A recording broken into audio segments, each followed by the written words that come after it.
আসসালামু আলাইকুম ওয়া রাহমাতুল্লাহি ওয়া বারাকাতুহু। বিসমিল্লাহ, আলহামদুলিল্লাহ, আসসালাতু ওয়াসসালামু আলা রাসূলিল্লাহ ওয়া আলা আলিহি ওয়া আসহাবিহি ওয়া মান ওয়ালা, মা বাদ।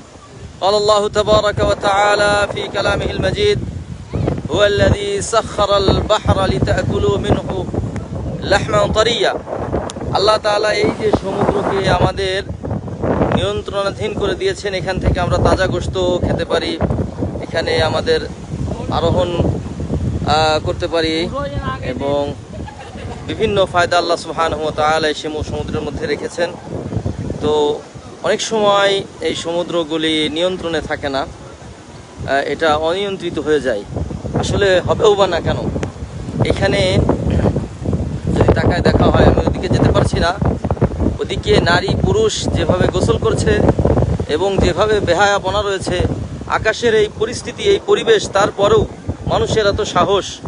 তো যাই হোক, আমি কিছু মেসেজ দেওয়ার জন্যই এখানে চলে আসলাম। এই সমুদ্র এত ভয়ঙ্কর রূপ নিয়েছে এখন, তারপরও আমাদের মধ্যে বিন্দু পরিমাণ কোনো ভয় নাই।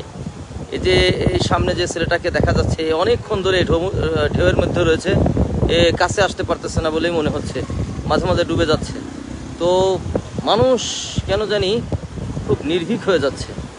তো আল্লাহ সুবহানাহু ওয়া তাআলা আমাদেরকে আসলে তাকওয়ার সাথে জীবনযাপন করার তৌফিক দান করুন।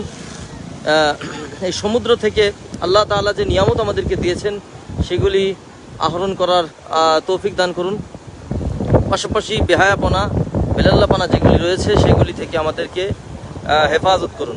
আমি আপনাদেরকে একটা মেসেজ না দিলেই নয়। আমাদের বাংলাদেশের অধিকাংশ মানুষ যাদের সৌদির প্রতি খুব বেশি অ্যালার্জি রয়েছে, এরা বারবার একটা কথাই বলে, সৌদি আরবের যে সি বিচগুলি রয়েছে, এখানে বেহায়াপনা। আমাদের একটা ছোট্ট চ্যানেল আছে, আপনারা যদি দেখেন, সেখানে আমরা ভালো করে Yanbu sea beach, Rais sea beach, Jeddah sea beach, এগুলি ঘুরে ঘুরে দেখেছি। আলহামদুলিল্লাহ, সেখানে কোনো বেহায়াপনা আমরা দেখিনি। কিন্তু আপনি বেশি না, বাংলাদেশের কক্সবাজার বা এই যে পতেঙ্গা সি বিচ অথবা কুয়াকাটায় যদি যান, তাহলে দেখতে পাবেন আমাদের বাংলাদেশে কিভাবে বেহায়াপনা চলে। তো আমি বলতে চাই একটাই, যে আমাদের নিজেদের যে এত দোষ রয়েছে, এত ত্রুটি রয়েছে, এইগুলির দিকে ফোকাস না করে শুধু আমরা বাহিরের দেশের যেগুলি আমরা দেখি নাই, যাই নাই, সেইগুলি নিয়ে খুব বেশি মন্তব্য করি, ফলে তাদের ভালো কাজগুলিও আমাদের থেকে অনেক সময় বিদায় নেয়। তো আমি একটা কথাই বলবো, যে বেহায়াপনা আমার মনে হয়, আমি বাংলাদেশে যতটুকু ঘুরেছি, আমাদের বাংলাদেশের বেহায়াপনা ওয়াল-ইয়াযু বিল্লাহ অনেক বেশি।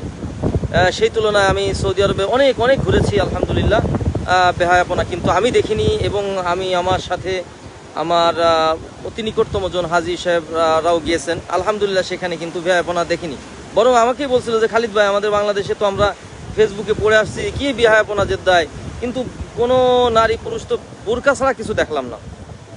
তো আমরা প্রায় অর্ধদিনের কাছাকাছি আমরা থাকছিলাম, কিন্তু সেখানে বেহায়াপনা এভাবে দেখা হয়নি। তো যাই হোক, প্রিয় দিনী ভাই যারাই শুনছেন, আল্লাহ সুবহানাহু ওয়া তাআলার দেওয়া নিয়ামত দেখবেন ইনশাআল্লাহ। কিন্তু অনুরোধ করব একটাই, সেটা হলো বেহায়াপনা যেখানে থাকবে সেখান থেকে দূরে থাকবেন। আলহামদুলিল্লাহ, এই বেহায়াপনা থেকে আলহামদুলিল্লাহ আল্লাহ তাআলা দূরে থাকার তৌফিক দিয়েছেন। শুধু মেসেজগুলি দিব বলে এই বৃষ্টির মধ্যে আমি নেমেছিলাম এখানে। তো আজকে এই পর্যন্তই। আসসালামু আলাইকুম ওয়া রাহমাতুল্লাহি ওয়া বারাকাতুহু।